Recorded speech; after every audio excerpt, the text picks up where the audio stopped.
પડ્યો 1 દિવસ 2 દિવસ 3 દિવસ એ નથી જમતો, એની પત્ની નથી જમતી, એટલે બાળક નથી જમતું, આખું ઘર ભૂખ્યું છે. અને જ્યારે કોઈ મહારાજ મળ્યા તો પછી વાત જ જવા દો, કેલૈયાની કથા બની. આ વ્રત છે, આ વૈદિક પરંપરાના વ્રતો છે. પેલા પૌરાણિક પરંપરાના વ્રતો છે. અને પૌરાણિક પરંપરાના વ્રતોની અંદર ભાઈ પીપળાને આંટા મારો, આ બહેનો તો જ્યારે જુઓ ત્યારે પીપળો ખોડતા જ હોય, પછી કોઈ પાછું ગોઠવી આપે પીપળામાં આવી શક્તિ છે ને ફલાણી છે. ઉત્તર ઉત્તર ઉત્તર ફર ફર ફર ફર કરે આંટા. કેમ? કંઈક ને કંઈક અપેક્ષા છે. આ બે વ્રતોના ભેદને સમજો, મારે વધારે ચર્ચા નથી કરવી. પછી વ્રતોપવાસ નિયમે 3 શબ્દો છે. ઉપવાસ, એના પણ 2 રૂપ છે. એક રૂપ છે ઉપનિષદ વૈદિક પરંપરા, એનો અર્થ થાય છે ઉપ એટલે સમીપે. જેના સમીપમાં તમારો વાસ હોય એનું નામ કહેવાય ઉપવાસ. તમે કોના સમીપમાં છો? શરીરથી નહીં, મનથી, વિચારોથી, ભાવનાથી, દૃષ્ટિથી. જેના સમીપમાં છો. અમારે ત્યાં એવું કહેવાય છે કે એક માણસ હતો, એ મંદિરમાં રોજ જાય. મંદિરમાં તો જાય, પણ એનો સંબંધ છે ને ગામની એક નર્તકી સાથે, એક ગુણિકા સાથે. એટલે લોકો એને કહે કે મહાપાપી છે, મંદિર અભડાવવા માટે આવે છે, મંદિર અભડાવવા માટે આવે છે, મંદિર અભડાવવા માટે આવે છે. એનો બીજો ભાઈ છે, એ ડુંગળી ના ખાય, લસણ ના ખાય, તમાકુ ના ખાય, બીડી ના પીવે, ચા ના પીવે, એટલો બધો ચુસ્ત કટ્ટર નિયમ વાળો, એ પણ મંદિરમાં જાય. હવે બન્યું એવું કે એક દિવસ પેલો ગુણિકાના ત્યાં ગયેલો છે, આ મંદિરમાં છે પેલો વ્યસન નહીં કરનાર. અને એ જ ટાઈમે બેયના મનમાં વિચાર આવે છે. પેલો મંદિરમાં ઉભો ઉભો કહે છે, હા હા, એ કેવી મોજ મસ્તી કરતો હશે, કેવો આનંદ પ્રમોદ ઉઠાવતો હશે, અરે રે હું અહીં આવી ગયો. પેલાને ત્યાં એના ત્યાં વિચાર થાય છે કે હું કેટલો પાપી છું, મારો ભાઈ મંદિરમાં છે અને ભગવાનના દર્શન કરે છે, અને દર્શન કરતા કરતા એના આત્માનું કેટલું કલ્યાણ થતું હશે. બેયનું મૃત્યુ થયું. પેલો છે ને એને ભગવાનના ત્યાં લઈ ગયા ને આને નરકમાં લઈ ગયા. કેમ? હું તો કે ભગવાન પાસે મંદિરમાં ઉભો હતો, તું મંદિર સમીપ પણ બેઠો છે. જ્યારે જુઓ ત્યારે, જો તમે પરમેશ્વરની સમીપમાં છો, રહો છો, તો તમે રોજ ઉપવાસ કરો છો. તમે રોજ ઉપવાસ, રોટલા ખાઈને પણ ઉપવાસ કરો છો. એના સમીપમાં રહેવું એ ઉપવાસ. પણ એ સમીપમાં રહેવાનું જે ઉપવાસનું લક્ષણ છે એ ગૌણ થઈ. અને મહત્વ શું થઈ ગયું કે આજે 11 કરી છે, આજે 8મ કરી છે, આજે 14 કરી છે. અને કરી છે એટલું જ નહીં, પાછું ફરી ફરીને બધાને કહેવાનું, ફરી ફરીને કહેવાનું. અને 11 કરો એટલે 11 વસ્તુઓ તો ખાવી જ પડે. 11 વસ્તુઓ ના ખાવ તો 11 કહેવાય. આ પૌરાણિક. અને એની કથા બનાવી દીધી કે 11 કરી હતી અને પછી દૂતો આવ્યા, યમદૂતો. વિષ્ણુના દૂતે કહ્યું, ચલો હટો, આ તો 11 વાળો છે, અમે લઈ જઈશું એને ધામમાં, વૈકુંઠના ધામમાં. વૈકુંઠનું ધામ બહુ સસ્તું બનાવી દીધું. બસ તમે 11 કરો, ખાલી એક તિલક કરી દો, તમને તરત જ વૈકુંઠનું ધામ મળી જાય. પેલું વૈદિક વ્રતો છે. અને એ વ્રત કહે છે તું પરમેશ્વરની સમીપમાં રહે. જ્યાં તને પરમેશ્વર દેખાય ત્યાં સમીપમાં રહે. તો તું ખાઈ પીને પણ રોજ તારો ઉપવાસ છે. અને આ ઉપવાસ કર્યા છતાં પણ તું દૂર છે. અને ત્રીજી વસ્તુ છે એ નિયમ છે. અમારે ત્યાં નિયમ પણ બતાવે. જિંદગીમાં નિયમ હોવા જ જોઈએ. વ્રત પણ હોવું જોઈએ, ઉપવાસ પણ હોવો જોઈએ, નિયમ પણ હોવા જોઈએ. જો આમાંથી એક પણ જીવનમાં ન હોય તો જીવન લૂઝ થઈ જશે. જીવનમાં જે શક્તિ ઊભી થવી જોઈએ એ શક્તિ ઊભી નહીં થાય. પણ નિયમ શું કરવા? તો લોકો જાત જાતના નિયમ લે છે, જાત જાતના. અને એવા નિયમ લે છે જેમાં એમને પોતાને અગવડ પડે અને લોકોને અગવડ પડે અને લોકો હેરાન થાય, લોકો દુઃખી થાય, એવા નિયમ લે છે. મારે ત્યાં એક સજ્જન આવ્યા, વૃદ્ધ પુરુષ. રાત રહ્યા, સવારે કહ્યું ચાલ મેં ચા નાસ્તો કંઈ કરો. હું એમને લઈ ગયો. ગાંધીવાદી ખાસ વૃદ્ધ માણસ હતા. પછી ચાનો કપ આપ્યો. મને કે આ ગાયના દૂધમાંથી બનેલી છે? મેં કહું હા. આશ્રમમાં ગાયો હતી ગાયના દૂધમાંથી બહુ ખુશ થયા, રાજી થઈ. પછી કંઈક લાડુ વાડુ પડેલો તો લાડુ આપ્યો. મને કે ગાયના ઘીમાંથી આ લાડુ બનાવ્યો છે? મેં કહ્યું એ બરાબર છે, એ બરાબર છે. પછી હવે ભયંકર પ્રશ્ન આવીને ઉભો રહ્યો. હવે આ લોટ છે હાથની ઘંટીથી દળેલો છે? હવે મારું મગજ છે ને એ ગરમ થઈ ગયું. અરે ભાઈ, ગાયનું દૂધ હતું, ગાયનું ઘી હતું, પણ હવે હાથની ઘંટી ક્યાંથી લાવવી? તો પેલી ઘંટીમાંથી દળેલો, પેલી ચક્કી હોય ને ઇલેક્ટ્રિકની, તો કે મારે કામમાં નહીં આવે. મેં કોઈ એક કામ કરો તમે, હવે જ્યાં જાઓ ત્યાં એક ગાય લઈ જવી, એક ઘંટી લઈ જવી, અને સાથે ને સાથે બધો રસાલો ફેરવો. તમે દુઃખી થાવ છો અને બીજાને પાછા દુઃખી કરો છો. આવા નિયમ કદી ના લેવા. કદી પણ જિંદગીમાં અનાવશ્યક કઠોર નિયમો લેવા.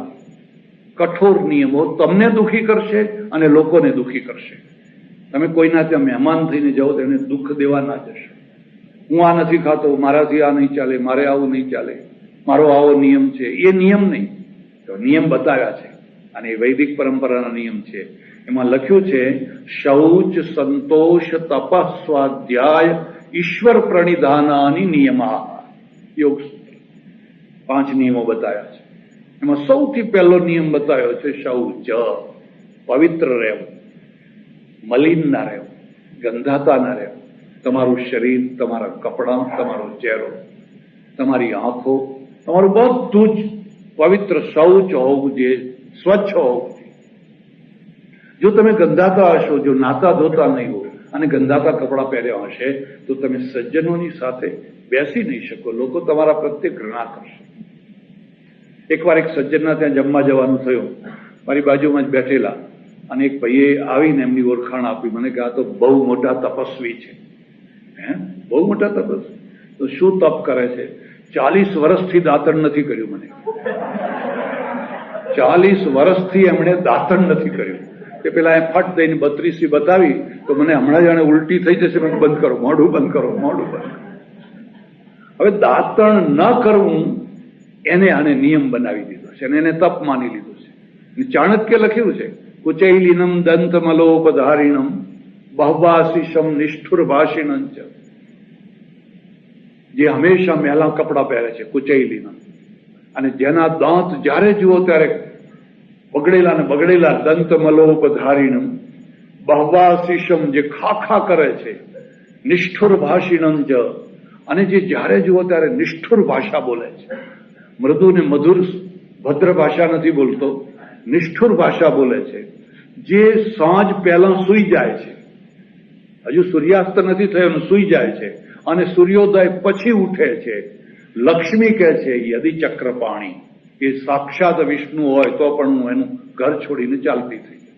આવા માણસના ઘરમાં લક્ષ્મી રહે નહીં. ચાણક્ય લખ્યું છે.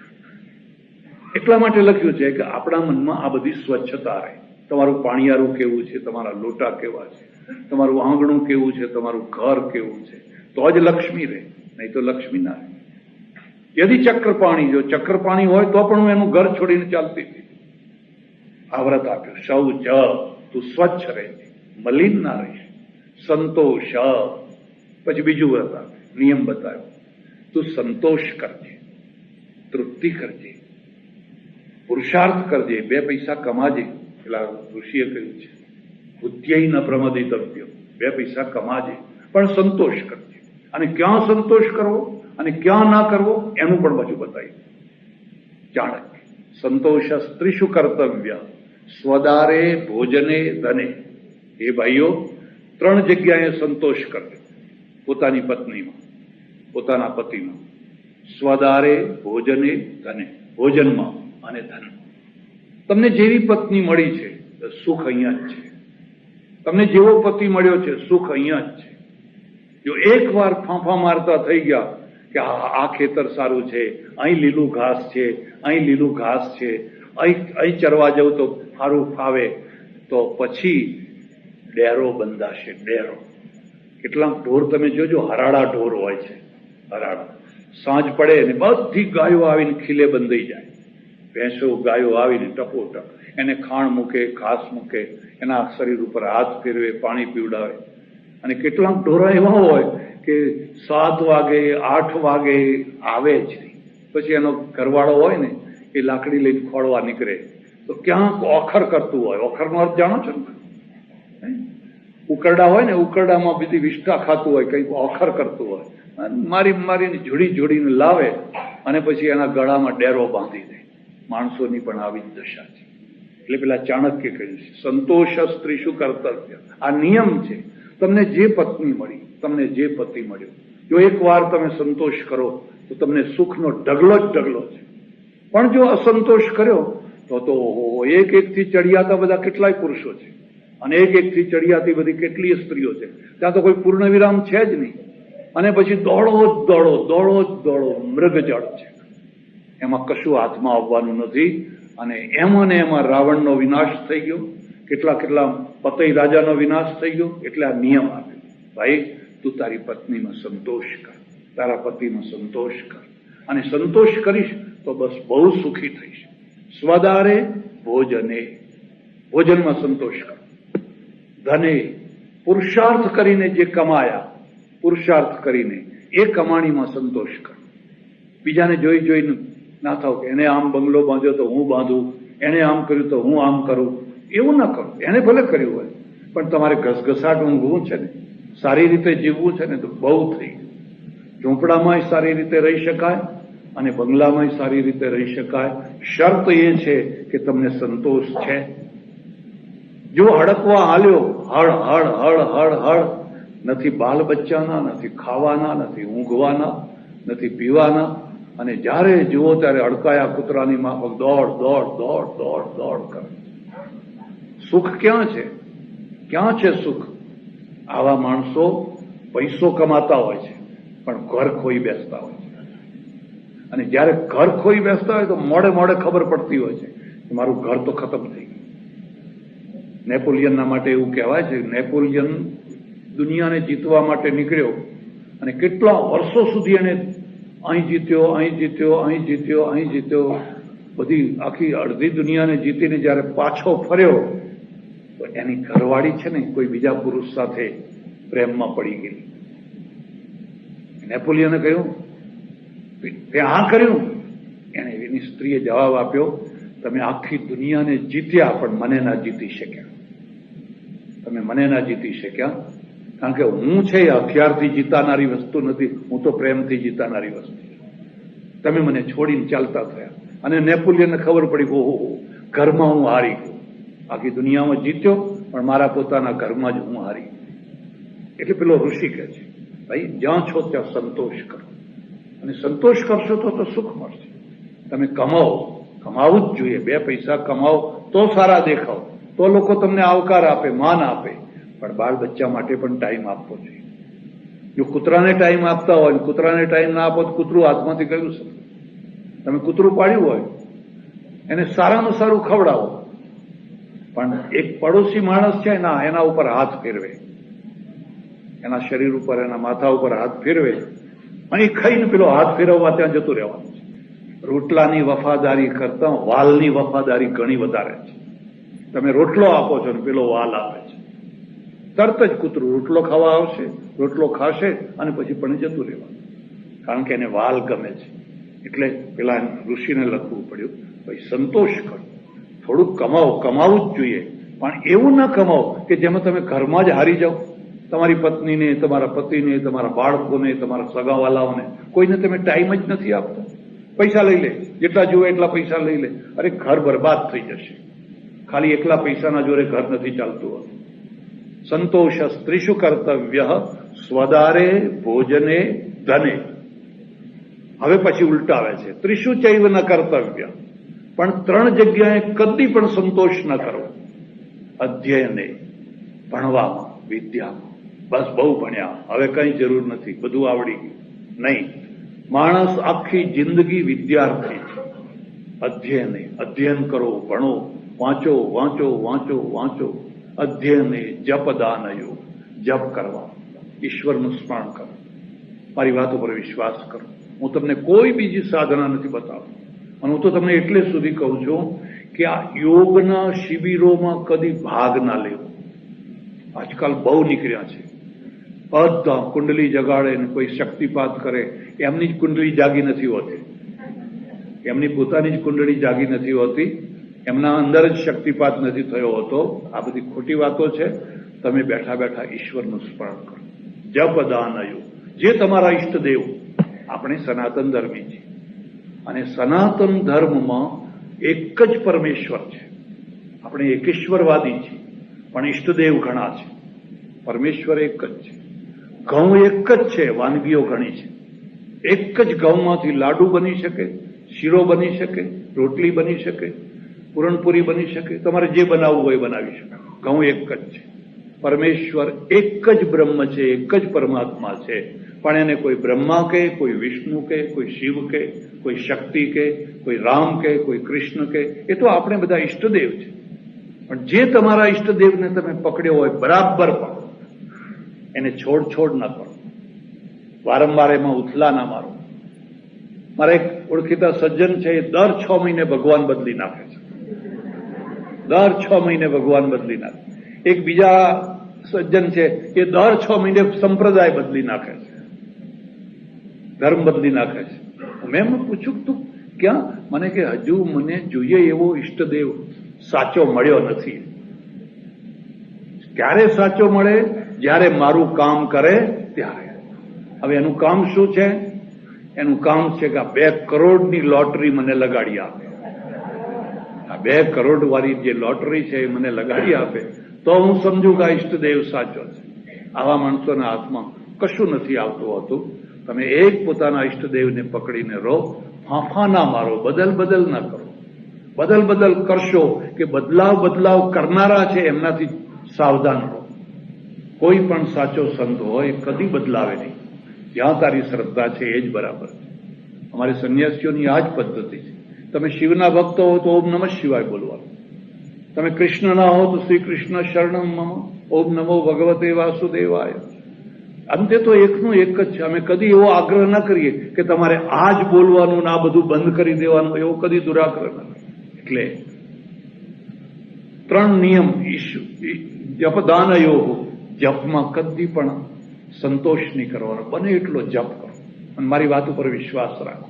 મેં મારી જિંદગીમાં જો કંઈક પણ પ્રાપ્ત કર્યું હોય તો માત્ર જપના દ્વારા. એક માળા લો અને ઈશ્વરનું સ્મરણ કરો. જે તમારો ઈષ્ટદેવ હોય એનું નામ જપો. તમે થોડા જ દિવસમાં જોશો કે તમારા અંદર એક પરિવર્તન થઈ રહ્યું છે. હરિબોલ હરિબોલ હરિબોલ હરિબોલ. બહુ મોટી શક્તિ છે જપમાં. અને બધા યજ્ઞાનામ જપ યજ્ઞોસ્મી ગીતા. આ બધા યજ્ઞોમાં મોટામાં મોટો યજ્ઞ જપ યજ્ઞ છે. દાનયો. દાનમાં સંતોષ ન કરો. બહુ દાન આપ્યું, હવે કઈ આપવું? અરે આપો. તમે ભાગ્યશાળી છો કે તમને આપનારની જગ્યાએ ભગવાને બેસાડ્યા છે, લેનારની જગ્યાએ નથી બેસાડ્યા. એટલા તમે ભાગ્યશાળી છો. કોઈ વાર તીર્થ ક્ષેત્રોમાં જાઓ તો જોજો કે તીર્થ ક્ષેત્રોમાં મંદિરની આગળ કેટલાય કોઢિયા માણસો, લૂલા લંગડા, આમ તેમ રક્તપીતિયા, બણબણ એ બધા લાઈનસર બેઠા હોય છે અને એ કહેતા હોય છે કે બાબુ 1 પૈસા દે દો, કંઈક આપો. અને આપણે ઘૃણા કરીએ છીએ. ખરેખર એ પૈસો નથી માંગતા, એ તમને એક પ્રેરણા આપે છે. જુઓ, અમે પણ કોઈ દિવસે કોઈ ટાઈમે તમારા જેવા હતા. તમારા જ જેવા બૂટ ને શૂટ ને બધું પહેરતા હતા અને ફક્કડ થઈને અક્કડ થઈને ફરતા હતા. પણ અમે કશું કર્યું નહીં એટલે ભગવાને અહીં મોકલી દીધા. કંઈ જ કર્યું નહીં એટલે અહીંયા મોકલી દીધા. અને હવે અમારો ટાઈમ પૂરો થયો છે, જગ્યા ખાલી પડવાની છે. આ ખાલી જગ્યાએ તમે ના આવી જાઓ એનું ધ્યાન રાખજો. પણ અમારી આ ખાલી પડતી જગ્યા છે, એમાં તમે ના આવી જાઓ એનું ધ્યાન રાખજો. કોઈ સારું કામ થતું હોય, કોઈ શુભ કાર્ય થતું હોય, વિદ્યાનું, દવાઓનું, અસ્પતાલનું કોઈ એવું કામ થતું હોય તો તું આપ. ભગવાને તને આપેલું છે. જે ગામમાં તું ઉછર્યો, મોટો થયો, જે ધૂળમાં, એ ગામમાં કંઈક સારું કામ થઈ રહ્યું છે. માનું નામ અમર કરી દે, બાપનું નામ અમર કરી દે, હાઈસ્કૂલ બંધાવી દે, કોલેજ બંધાવી દે, વોટર વર્ક્સ કરી દે, કંઈક કર તું. ચાણક્ય કહે છે. એટલે એને કહ્યું આ 3 જગ્યાએ કદી સંતોષ ન કરવો, આપે જ રાખવો. એટલે આ નિયમો છે. શૌચ સંતોષ. તપઃ. બહુ સુંદર વાત છે. પેલું તપ આવ્યું, પૌરાણિક તપ. અને એ તપમાં શું આવે? એક પગે ઉભા રહો, ઊંધા માથે લટકીને રહો, કાંટા ઉપર સૂઈ જાઓ, શરીરને બહુ પીડા મળે એવા તપો કરવા, ખાવાનું નહીં. મારા ઓળખીતા એક સંત છે, હજુ છે, એ ઠેઠ પેટલાદથી દ્વારકા સુધી દંડવત કરતા કરતા ગયા. ચીપીઓ મૂકે પાછો દંડવત કરે, ચીપીઓ મૂકે પાછો દંડવત કરે. કેટલું આત્મબળ હશે એની હિંમતને, એને બધાને આપણે જેટલા નમન કરીએ એટલા ઓછા. પણ ફરી પાછો એક પ્રશ્ન ઉભો થાય કે આ તપમાંથી દેશને શું મળ્યું? આ તપ કરવાથી દેશને, રાષ્ટ્રને શું મળ્યું? આ તપ કરવાથી ધર્મને શું મળ્યું? આ તપ કરવાથી માનવતાને શું મળ્યું? જે તપમાંથી દેશને, સમાજને, રાષ્ટ્રને કશું મળતું નથી, કંઈ કરતા કંઈ મળતું નથી, એવા તપ કરવાનો શો અર્થ છે? કેટલાક લોકોને તમે જોજો તો ઠંડા પાણીએ નાહવાનું, શિયાળાની કડકડતી ટાઢ હોય તો ઠંડા પાણીએ નાહવાનું. ને કબીરને લખવું પડે છે, લાગો ભરમ કપાળ. એના કપાળમાં એક ભ્રમ લાગેલો છે. હું કાશીમાં રહેતો ત્યારે મારે એક ઓળખીતા બેન હતા, દક્ષિણ મહારાષ્ટ્રના હતા. એ કડકડતી ટાઢમાં પણ ઠેઠ ગંગાજી જાય અને ગંગાજીમાં સાડી સાથે નાય અને એ જ સાડી, પલળેલી સાડી ધ્રુજતી ધ્રુજતી ધ્રુજતી ધ્રુજતી પાછી ઘેર આવે. પછી ઘેર આવીને કપડાં બદલે. બદલવાના કપડાં એટલા માટે ના લઈ જાય કે ત્યાં બદલીને આવે ને રસ્તામાં પેલા ચૂથરા પડ્યા હોય, કોઈને અડી જવાય, પાછું અબડી જવાય. એટલે પલળેલી સાડી આવે. નેમોનિયા થઈને મરી ગઈ. એને અંતે નેમોનિયા થયો અને નેમોનિયા થઈને દુઃખી થઈને મરી ગઈ. આ તપ નહીં, આનું નામ તપ નહીં. વૈદિક પરંપરાનું જે તપ છે ને, એની બહુ સુંદર વ્યાખ્યા છે. એ કહે છે જ્યારે પણ તમે ધર્મનું આચરણ કરો તો એ ધર્મના આચરણ કરતી વખતે જે કષ્ટો પડે એ કષ્ટોને તમે હસતા હસતા સહન કરી લો, એનું નામ તપ છે. ધર્માચરણ કષ્ટ વિનાનું હોય જ નહીં. અને કષ્ટને તમે કેટલા હસતા હસતા સહન કરો છો. એક છોકરાને ઉછેરીને મોટું કરવું એટલે કેટલું મોટું તપ છે. ગુફામાં બેસવું તો સરળ છે. એકવાર એક માં થઈને તો જોઈ જુઓ એ છોકરું કેવી રીતે ઉછરીને મોટું. પહેલા તો એને 9 મહિના સુધી પેટમાં રાખ્યું અને એના કારણે એને આ ના ખવાય, આ ના ખવાય, આ ના ખવાય, કેટલા નિયમો, કેટલા પ્રતિબંધો, કેટલું બધું, એ બધું એને સહન કર્યું. કારણ કે આવનાર બાળક માટે માં અત્યારથી તપ કરી રહી છે. અને જ્યારે બાળક થયું પછી એ જાગે ત્યારે એને જાગવાનું, એ ઊંઘે ત્યારે જ ઊંઘવાનું, એને આમ ફેરવવાનું, ચીસા ચીસ કરતું હોય, બૂમા બૂમ કરતું હોય. માં બનવું બહુ અઘરું છે. મારે આશ્રમમાં એકવાર એક કપલ આવ્યું સાંજના ટાઈમે, આશ્રમ બંધ કરવાનો ટાઈમ ને આવ્યો. મને કે કાલે કેનેડા જવું છે, તમારો આશીર્વાદ લેવા આવ્યો છું. મેં કહું આશીર્વાદનો સ્ટોક હમણાં નથી. ખોટી ધારણાઓ છે. ફાંફાના મારો ખરો આશીર્વાદ માનો છે, ખરો આશીર્વાદ બાપનો છે, વડીલોનો છે. જેની પાસે કશું નથી એની પાસે લોકો જઈને કે આશીર્વાદ આપો, ભાઈ આશીર્વાદ આપવાની તાકાત હોત તો પછી પારકા ઘેર શું કામ જમવા જવાનું થાય? પણ લોકો માનતા જ નથી, સમજતા જ નથી. ના કે અમે બધું સમજીએ છીએ, આશીર્વાદ લીધા વિના જવાનો. એ તો પછી બે પલાઠી વાળીને બેઠા. હવે 2 છોકરા એમને, એક પેલું ખોળામાં નાનું આવડું અને એક મોટું 3-4 વર્ષનું. બેઠા એટલે તો વાતે ચડ્યા અને મને એમ કે હવે ઉઠીને જાય તો સારું, પણ ઉઠવાની વાત જ ના કરે. એટલામાં પેલું મોટું છોકરું હતું એ ખબર નહીં દોડતું ક્યાંથી મારો પેલો શાહીનો ખડીયો પડેલો ને એને ક્યારે ઉપાડ્યો ને ક્યારે એને ઢોળ્યો ને એ બધા પુસ્તકો ઉપર શાહી કરી નાખ્યો. મને ગુસ્સો તો ચડ્યો, હવે સંત થયા એટલે પાછું લોકો કે આ તો બહુ ગુસ્સે બાદ છે. એટલે હશે પણ પેલાને તો રૂમાડું ફરકતું નથી. પેલા તો એ બેઠા છે શાંતિ, કારણ કે રોજ આવું જ થાય એમના ઘરમાં. કેટલા ખડિયા ઢોળ્યા છે, કેટલા ટીવી તોડ્યા છે, અને એ તો એમના જાણે કશું જ થયું નથી. અને મને થાય છે કે હવે આ ઉઠતાય નથી, જતાય નથી, અને હમણાં ખડિયો ઢોળ્યો છે, આગળ કંઈ બીજું ના કરે. એટલે પેલું નાનું છે ને એ કરી રહ્યું છે. એટલે મેં કહ્યું જો રસોડામાં કંઈ દૂધ બૂધ પડ્યું હોય તો એને પીવડાય, તો એ બિચારું ભૂખ્યું થયું હશે. એટલામાં તો પેલું છોકરું કંઈક નાસી ગયેલું તો પાછું આવ્યું.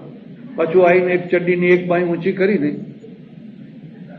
ત્યાં રૂમમાં જ પેશાબ કર્યો. પેલી એની મમ્મીને કહે જો જો મમ્મી જો મેં શું કર્યું જો.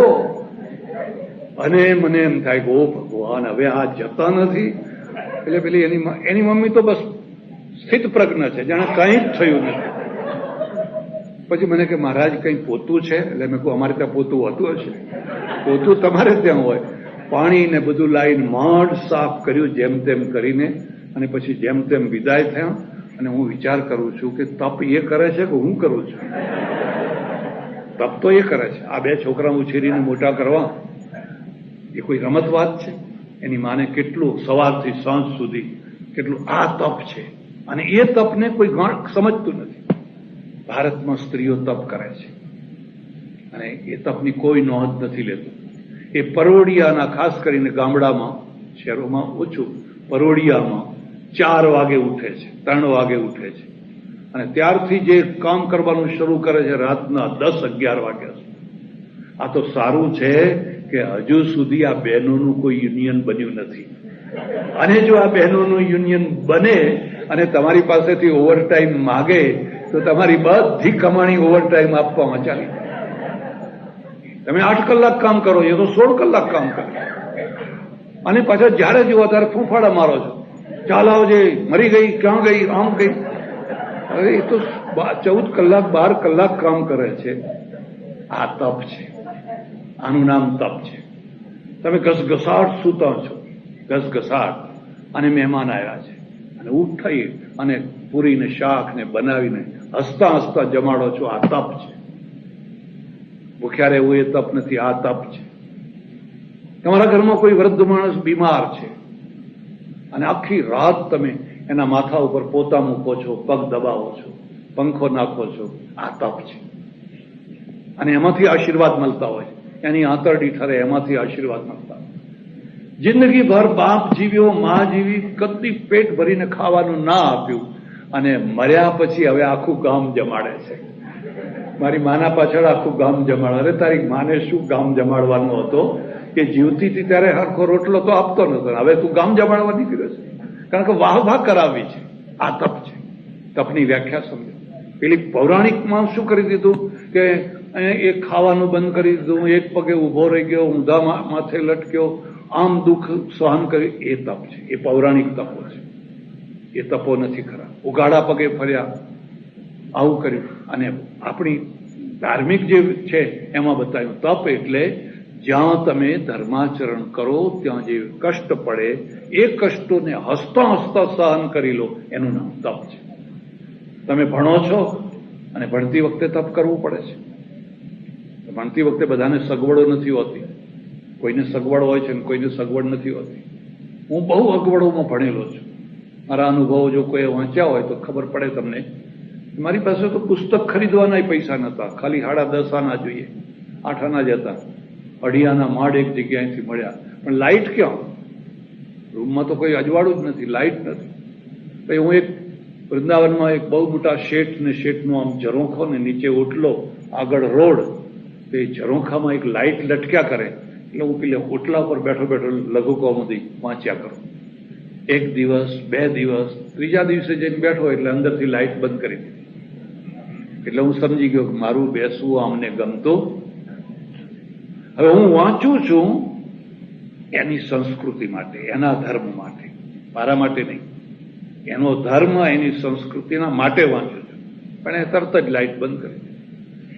પછી બીજી જગ્યાએ, પછી ત્રીજી જગ્યાએ, તો ઘણી લાંબી વાતો છે. આ તપ છે. જે માણસ આ તપ કરે છે એને તપ માનવામાં. શૌચ, સંતોષ, તપ, સ્વાધ્યાય, અને પછી સ્વાધ્યાય શબ્દ. સ્વાધ્યાય શબ્દ અત્યારે જુદી રીતે પ્રચલિત થયો છે, પણ આપણા ત્યાં પ્રાચીન કાળમાં સ્વાધ્યાય શબ્દનો અર્થ હતો તમે અત્યાર સુધી જે ભણ્યા છો, તમે અત્યાર સુધી જે લોકોને ભણાવ્યું છે એને રિપીટ કરો. એને રિપીટ કરો, નહીં તો ભૂલી જશે, નહીં તો બધું ખોવાઈ જશે. તમારા મગજમાં ઘણું બધું જ્ઞાન હતું, પણ તમે કદી એને રિપીટ ના કર્યું એટલે ભૂસાઈ જાય. કુદરતી વ્યવસ્થા જ એવી છે. એટલે એને સતત સરસ્વતી કે ભંડાર કી એક અનોખી બાત, જ્યો જ્યો ખર્ચે ત્यों ત્यों बढ़े और बिन खर्चे ખૂટી જાત. તમે એને સતત, એ સ્વાધ્યાય છે. રોજ સ્વાધ્યાય કરો. વેદો, ઉપનિષદો, બ્રહ્મસૂત્ર, યોગસૂત્ર અથવા જે કોઈ લાઈનની હોય એ તમારી વિદ્યા છે ને સતત રિપીટ રિપીટ રિપીટ રિપીટ કરતા કરાવતા રહો, એ સ્વાધ્યાય છે. અને છેલ્લે લખી દીધું ઈશ્વર પ્રણિધાનાની નિયમાહ. ઈશ્વરનું પ્રણિધાન. પ્રણિધાન એટલે શરણાગતિ. સર્વ સમર્થ એક મહાશક્તિ છે અને એનો હું શરણાગત છું. મારી શક્તિ છે, મારો પુરુષાર્થ છે, પણ એની લિમિટ છે, એની એક હદ છે. તમે તમારી જાતને ભલે ગમે એવા માનતા હોવ, પણ તમારી એક લિમિટ છે. તમે લાખ પ્રયત્ન કરીને અંબાણી ના થઈ શકો. થતા હોય તો કરી બતાવો. તમારા છોકરાને અંબાણી કરી બતાવો. તમે રોક ફેલર થઈ જાઓ, ફોર્ડ થઈ જાઓ, કરી બતાવો. હિંમત હોય તો કરી બતાવો. તમે નેપોલિયન થઈ જાઓ, નહીં થઈ શકો. તમારી એક લિમિટ છે, તમે શું કરી શકો. અને એ લિમિટમાં પણ તમે હંમેશા સફળ નથી રહેતા. કોઈ વાર સફળ રહો છો અને કોઈ વાર નિષ્ફળ રહો છો. બીજાની તો વાત જવા દો. જે સારામાં સારા ગાયક હોય છે ને, સારામાં સારા, એમને પૂછી જોજો. કોઈ વાર એટલું સરસ ગાય અને કોઈ વાર જેમ સારું કરવા જાય એમ બગડતું જાય. એને ઈચ્છા છે કે આજ બહુ સરસ ગાવું છે, ઉલટું બગડતું જ જાય. કાં તો ગળું ઉપર જતું રહે, કાં તો નીચું જતું રહે, કાં તો બે શરૂ થઈ જાય, કાં તો આમ થઈ જાય. અને પછી એને એમ થાય કે ઓહો, મારી એક લિમિટ છે. મને મારું પોતાનું ભાન થયું કે હું ઘણી ઈચ્છાઓ રાખું છું કે આજ મારે આમ કરી બતાવવું છે. શું કારણ છે? એકવાર પેલો સચિન તેંડુલકર છે, 2 શતક ફટકારે, 200 રન કરી નાખે છે. એક નહીં, 100 નહીં, 200 કરે છે. અને એક મેચમાં બીજા રનમાં જ આઉટ થઈ જાય છે. આ વખતે કોઈ ઓછો પુરુષાર્થ કર્યો હતો? આ વખતે એનો પુરુષાર્થ તો ઓછો નતો.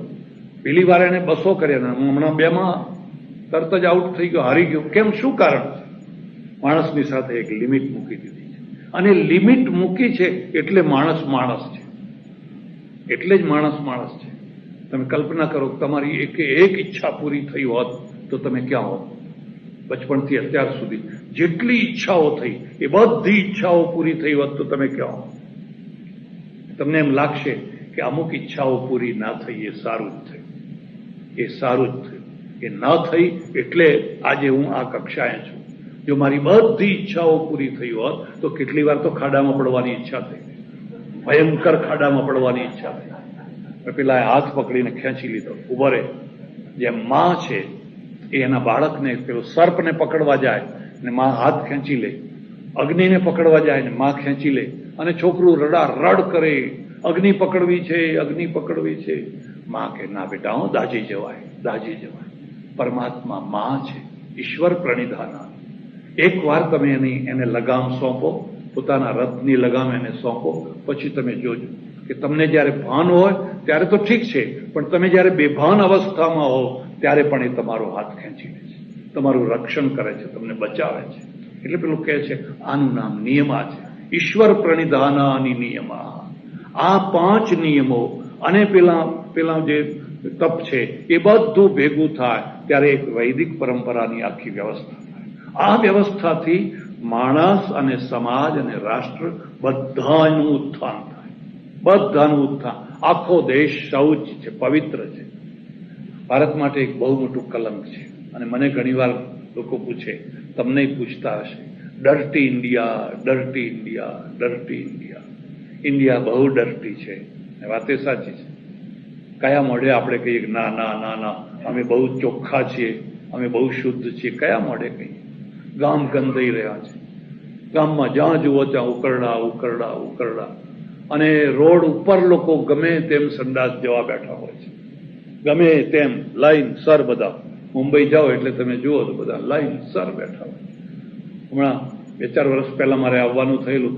મારી બાજુમાં જ યશવંત શુક્લ બેઠેલા અને એમની બાજુમાં એક ગોરો માણસ બેઠેલો. સવારના પોરમાં ટ્રેન ઉપડી અને બધા લાઈન સર બેઠેલા માણસો જોયા એટલે પેલા ગોરા માણસે મને પૂછ્યું કે આ બધા કેમ બેઠા છે? હવે શું જવાબ આપવો? જવાબ શું આપવો? હું તો ગૂંચવાઈ ગયો કે મને કેવું શું. યશવંત શુક્લ બહુ હોશિયાર, એમણે કહ્યું કે આ બધા સવારની પ્રાર્થના કરવા બેઠા છે. આ સવારની પ્રાર્થના કરવા બેઠા છે. હે હા, હવે આ કઈ સાચો જવાબ નથી, અને પેલાને ખરી વાતની તો ખબર પડવાની જ છે. પણ મારા મનમાં એમ થયું કે ઓહો હો હો હો, હવે મારે એક જ કામ કરવાનું છે. મંદિરો નહીં, ગામે ગામ સંડાસો બાંધો. ગામે ગામ સંડાસો. જો ડર્ટી ઇન્ડિયામાંથી જો આપણે છૂટવું હોય તો હવે મંદિરોમાં મબલખ પૈસો ખર્ચ્યો. હરિદ્વારમાં 10,000 મંદિરો ઉભા છે, 10,000, અને નવા થયા કરે છે. બસ કરો, હવે બહુ થઈ ગયું. જ્યાં ના હોય ત્યાં બાંધો, બરાબર છે, એનો વિરોધ નથી. પણ હું તો એટલે સુધી કહું છું કે હવે જ્યારે પણ કોઈ એક માણસ મંદિર બાંધવા કોઈ એક વર્ગ તૈયાર થાય તેના સાથે 2 શરતો મૂકવાની. મંદિરની સાથે એક સ્કૂલ તો હોવી જ જોઈએ અને એક દવાખાનું હોવું જ જોઈએ. જે મંદિરની પાસે સ્કૂલ ના હોય કે દવાખાનું ના હોય એને મંદિર ના બાંધવા દેવું જોઈએ. કારણ કે મંદિરની પાસે અનિવાર્ય જ હોવું. તમારી જરૂરિયાત, તમારા પ્રશ્નો ઉકેલો. મેં નક્કી કર્યું બસ હવે આપણે સંડાસ જ બાંધવાનું કામ.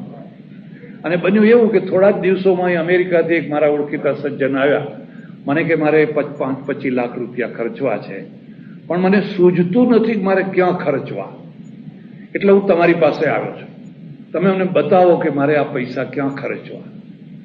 મેં કહું હું બતાવું તો ખરો, પણ તમને ગમશે નહીં. મને કે વાંધો નહીં ગમે તો બતાવો.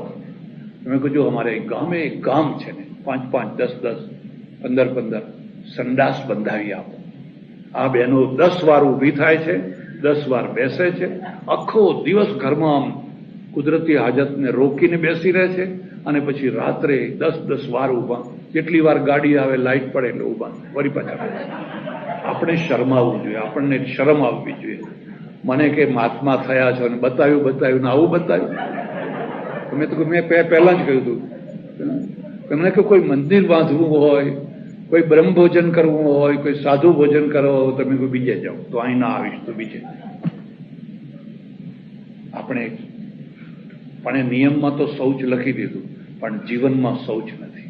હમણાં 2 દિવસ ઉપર જ અમારે એક હોલમાં જવાનું થયેલું, અને એ પ્રમુખે મને કહ્યું કે આ હોલ બીજી વાર આપશે કે કેમ એ મોટો પ્રશ્ન છે. મેં કહ્યું કેમ? એમ કે આપણી કોમ્યુનિટીને જયારે આ લોકો હોલ આપે ને પછી હે હો સંડાસ બગાડે ને, આ બગાડે ને, પડદા બગાડે ને. અમારે લંડનમાં તો એક બહુ મોટો હોલ રાખેલો, તે મખમલના મોટા પડદા ને તે જમીને બધાને ત્યાં હાથ લૂકવા માંડ્યા નેપકિનની જગ્યાએ. હવે બીજી વાર એવો હોલ મળે ખરો? અને પછી પેલા કે ડર્ટી ઇન્ડિયા, તો એનો જવાબ શું છે? આપણી પાસે શું જવાબ છે? આ નિયમ છે. તમે કેટલા ઉપવાસ કરો છો ને કેટલા બીજા બધા વ્રત કરો છો એનું કોઈ મહત્વ નથી. મહત્વ આ છે તમે સૂચિ એટલે શૌચ કેટલું રાખી શકો. તમારા ઘરને, તમારા આંગણાને, તમારા કપડાને, તમારા ચહેરાને, તમારી આંખોને, બધાને, અને તમારા ગામને, તમારા રસ્તાઓને કેટલું રાખી શકો છો. મારા ઓળખીતા એક સજ્જન, અને મને એમણે વાત કરી કે અહીંયા અમે અમેરિકામાં નવા આવેલા, અને પછી કારમાં કંઈક જતા હતા અને પેલું છોકરું ખોળામાં, એટલે છોકરાએ જરા શૌચ કરી દીધું. એટલે પેલા બેને છે ને આવા કાગળમાં લઈ અને પેલો કાચ ખોલીને ધડામ દઈને પાછળ ફેંક્યું ને, એ પોલીસની ગાડી આવતી હતી ને એના કાચ ઉપર જઈને પડ્યું. પાછળ જ પોલીસની ગાડી આવતી હતી ને એના કાચ ઉપર જઈને પડ્યું. પછી તો કે પેલા ઉભા રાખ્યા અને બધું સાફ કરાયું. પોલીસ બિચારો સારો હતો અને એને કહ્યું કે આ બધું મારું સાફ કરી દે, જો આ ઇન્ડિયા નથી, આ ભારત, આ અમેરિકા છે, આવું કદી ફેંકીશ. આપણને શરમાવવું પડે અને દુઃખ થાય કે આપણે કેમ આ મુદ્દાની વાતો કેમ સમજતા નથી. કોઈના ઘેર ઉતરો, એનું ઘર બગાડો નહીં, એનું સંડાસ ના બગાડો, એનો બાથરૂમ ના બગાડો, એના કપડા ના બગાડો, એના સોફા ના બગાડો, એની કોઈ વસ્તુને બગાડો નહીં, કોઈ વસ્તુને અડો નહીં. એટલું તો આમની પાસેથી શીખો. અને એ આપણા પાછા ધર્મમાં લખેલું છે. એમની પાસેથી શું? આપણા ધર્મમાં જ એ વાત લખેલી છે. શૌચ, સંતોષ, તપ, સ્વાધ્યાય, ઈશ્વર પ્રણિધાનાની નિયમા. આ નિયમો છે. એટલે સજ્જનો, વ્રત, ઉપવાસ અને નિયમ, આ ત્રણેય જીવનના ઊંચે લઈ જનારા અનિવાર્ય તત્વો છે. પણ એ ત્રણેય એના સાચા રૂપમાં મળ્યા હોય તો વ્રત કરવાના, પણ આવા વ્રતો નહીં. હવે આ છોકરીને સારો વર મળે તો પહેલા તો જીભ નથી, પણ હવે તો જીભ આવી ગઈ છે. પહેલા તો લોકો એવું કહેતા કે કન્યાને ગાય દોરે ત્યાં જાય, અને હવે કહે છે કન્યાને ગાય મન ફાવે ત્યાં. તો હવે તો કંઈ રહ્યું નથી, હવે તો જીભ છે, અને જીભ છે તમારે સ્વીકાર કરવો પડે. જો અહીં રહેવું હોય તો ફરક કેટલો છે, હું કન્યાઓને પણ કહું છું, તમારી જે દૃષ્ટિ છે એ નાની છે. ચાણક્ય લખ્યું છે કે નાની ઉંમરમાં વડીલોના કવચમાં જે રહે એનું રક્ષણ થાય. વડીલો છે એ દુશ્મનો નથી, એ કવચ છે. કેળું છે એના છોતરામાં રહે તો 2 દિવસ, 4 દિવસ, 6 દિવસ, મહિનો સુધી રહી શકે, પણ એ છોતરું કાઢીને ફેંકી દો ને એકલું કેળું રહે 4 કલાકમાં બગડી જવાનું છે. એમ જે મુગ્ધાવસ્થા છે, 15 થી 25 વર્ષ સુધીની ઉંમરને મુગ્ધાવસ્થા કહી છે. એ વખતે એને ભાન નથી હોતું કે હું ખાડામાં પડું છું, ક્યાં જઉં છું, શું કરું છું. એને અક્કલ નથી હોતી. પછી અક્કલ આવે ત્યારે ઘણું મોડું થઈ ગયું હોય છે. એ વખતે તમે મા બાપના કવચ મારો, અને મા બાપના કવચમાં જે રહેશે એ કોઈ દિવસ ખાડામાં નહીં પડે. એટલે એની ચોઈસ છે ને મા બાપની ચોઈસ છે. કન્યા તો રૂપ જોઈએ, બહુ રૂપાળો છે, પણ અંદર કસાઈ બેઠો છે. ઉપર તને રૂપ દેખાય છે, પણ અંદર જે કસાઈ બેઠો છે એ તને દેખાતો નથી. એ તો પછી એના ઘેર જઈશ ત્યારે દેખાશે. ને પેલા મા બાપ છે એને અંદરનું દેખાય છે, એની 7 પેઢી સુધીનું દેખાય છે. એટલે બંનેનો મેળ, એની ચોઈસ અને આમની પણ ચોઈસ, એ બંને ભેગું મળીને થયું હોય તો બેડો પાર, તો જય જયકાર થઈ જાય. એટલે નિયમ આ છે કે ભાઈ તમે તમારી એક વ્યવસ્થા, એક નિયમમાં રહો. આ વ્રત છે, પેલા વ્રતો નહીં. પેલા વ્રતો ઠીક છે, કરવા હોય તો કરો, ના કરવા હોય તો કંઈ નહીં, હું એને બહુ મહત્વ નથી આપતો. અને ઉપવાસનો અર્થ છે ઈશ્વરની સમીપ, હરતા ફરતા ઉઠતા બેસતા એક તાર ભગવાનની પાસે રહે છે. એક તાર, જ્યારે જુઓ ત્યારે એનો તાર રહે છે. બસ એના રોજ ઉપવાસ છે, 365 દિવસે ઉપવાસ કરે. અને પેલો ઉપવાસ કરીને પણ દૂર છે, ઉપવાસ કરીને પણ નજીક નથી, દૂર છે. એટલે આ ઉપવાસ છે અને આ નિયમો છે. એટલે સજ્જનો, જિંદગીમાં બને ત્યાં સુધી વગર જોતા કઠોર નિયમો ના લેશો. અને એક બીજી વાત તમને કહી દઉં, જો આ બહેનો નારાજ ના થાય તો, અને બહેનો નારાજ થાય તો એ વાંધો નહીં, કઈ બહેનો તો બહુ ઉદાર હોય. કદી પણ કોઈ વધુ પડતી ભગતાણીને ઘરમાં લાવશો નહીં. છોકરાના સાથે વધુ પડતી હોય ને એ ખાશે નહીં ને તમને ખાવા નહીં દે. એ જ્યારે જુઓ ત્યારે ફર ફર ફર ફર ફર ફર ફર. હા, થોડું ભજન કરે, થોડું નિયમમાં, એ બધું બરાબર છે. પણ તો સવારથી ઉઠીને લે દેવ ચોખા, લે દેવ ચોખા, લે દેવ ચોખા, અહીં ચોખા ચડાવશે, અહીં ચોખા ચડાવશે, અહીં ચોખા ચડાવશે, સવારથી ફર ફર ફર ફર ફર કરે. અને ચોખા લાવનારો છે ને એ બિચારો ચોખા વિનાનો ઓફિસમાં જશે, એને ચોખા રાંધીને નહીં ખવડાવે. ધાર્મિકતા હોવી જોઈએ. પણ પહેલી ધાર્મિકતા એ છે આ ચોખા લાવનારને સારી રીતે જમાડ, તારા છોકરાને સારી રીતે જમાડ, પછી પેલા દેવોને ચોખા મૂકવા જજે. પણ પહેલા આ બધું બરાબર કર. હવે પેલો બિચારો અડધો ભૂખ્યો, અડધો કામ તેમ, અને ગમે તેમને આ બધું. મારે હું કચ્છમાં ભુજમાં રહું ને, 2 બહેનો આવી પ્રૌઢ ઉંમરની, 45-50 વર્ષની, અને બંને જૈન વાણિયા આવીને મને કે મહારાજ એક અમારે તો બહુ મોટો પ્રોબ્લેમ થઈ ગયો છે. મેં કહ્યું શું થયું છે? રાત્રે ઊંઘ જ નથી આવતી. એમ કે રાત્રે ઊંઘ જ નથી આવતી. કેમ પણ કેમ ઊંઘ નથી આવતી? આ બહુ બહુ મોટો પ્રશ્ન છે. મને કે અમે વિપશ્યના કરવા જઈએ છીએ. એટલે પહેલા આવતી હતી, પણ હવે ઊંઘ નથી આવતી. મેં કહ્યું તમારા ઘરવાળાને ઊંઘ આવે છે? અરે એ તો કે પડ્યા એવા જ નાક વગાડે છે. એવું નાક વગાડે તો કિલોમીટર સુધી સંભળાય છે. અને એમાંય પાછા ટોન નીકળે, જુદા જુદા સ્વર નીકળે, જુદા જુદા રાગ નીકળે છે. મેં કહ્યું એ ભાઈ વિપશ્યના કરવા આવે છે કે ના? એ આવતા ને, હા, અમને મૂકવા આવે છે, ગાડીમાં બેસાડી અને પછી અમને મૂકે ને બહાર ઉભા રહે કે જાઓ તમારે વિપશ્યના કરવી હોય ત્યારે કરો, હું પછી આવીને તમને લઈ જઈશ. અને એ તમે કોઈ એ શું કરે છે? મને કે એ દુકાને બેસે છે અને આખો દિવસ પેલા ફિલ્મના સંગીત સાંભળે છે. જૂના ગીતો છે ને, એ બધા જૂના ગીતો છે, એમને બહુ શોખ છે, એ જૂના ગીતો સાંભળે છે. મેં કહું બેન એક વાત કહું તને, ખરી વિપશ્યના એ કરે છે, તું ખોટા રવાડે ચડી ગઈ છે. આ ખરી વિપશ્યના આ કરે છે. તમે સહજ જીવન જીવો, નોર્મલ જીવન જીવો, વગર જોતું પેટ ચોડીને પીડા ઉભી